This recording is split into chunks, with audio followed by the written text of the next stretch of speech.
पंचतत्वों से बना है। पंचतत्व क्या क्या है?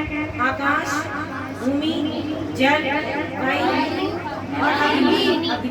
भगवान, भ से भूमि, ग से गगन, व से वायु, आ से अग्नि, और ना से नील। भगवान। कोई हमसे पूछे हम अपने इष्ट को, मतलब हम ऐसे भी बोलते भगवान भगवान, लेकिन हमने उसको संधि विच्छेद करके बता दिया कि हम भगवान इसलिए बोलते हैं क्योंकि ये तत्व हमारा जो शरीर है ये 5 तत्वों से बना हुआ है, और वो भगवान उनको ही भगवान के मर्ज कर भगवान बना, क्योंकि 5 और ये सारी चीजें हैं।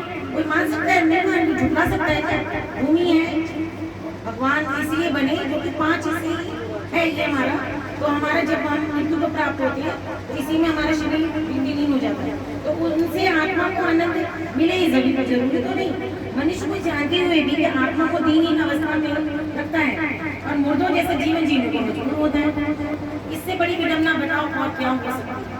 शिष्य ने आगे पूछा, गुरुदेव इस विडम्बना से मुक्ति का उपाय क्या है?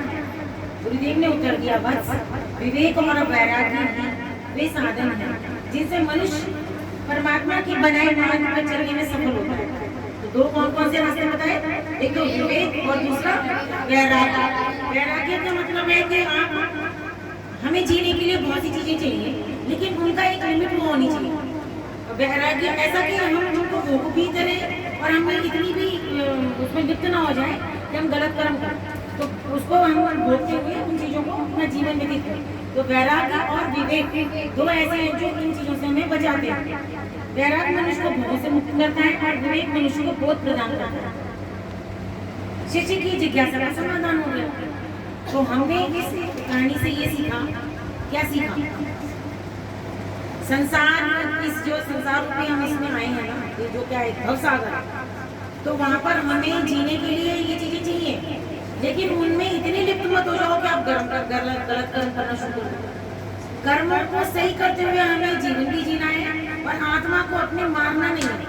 आत्मा भी हमारी शुद्ध रहे, ऐसे कर्म करते हुए जीवन जीना। तो विडम्बना यही चाहिए। मुझे जो शिष्य ने पूछा तो गुरुदेव ने बहुत ही अच्छी तरह से उसका आंसर दिया कि इंसान जो है वो अपने शरीर को तो चिकना रहा है, ध्यान सारा देता है लगाता है किस पर? अपने शरीर को अच्छा बनाने में। क्या उसने कभी अपने मन को, जो आत्मा है, उसको कभी सुधारा है? उसको तो वो ध्यान नहीं देता है और इस शरीर को चिकनाता रहता है। तो ज़्यादा हमारा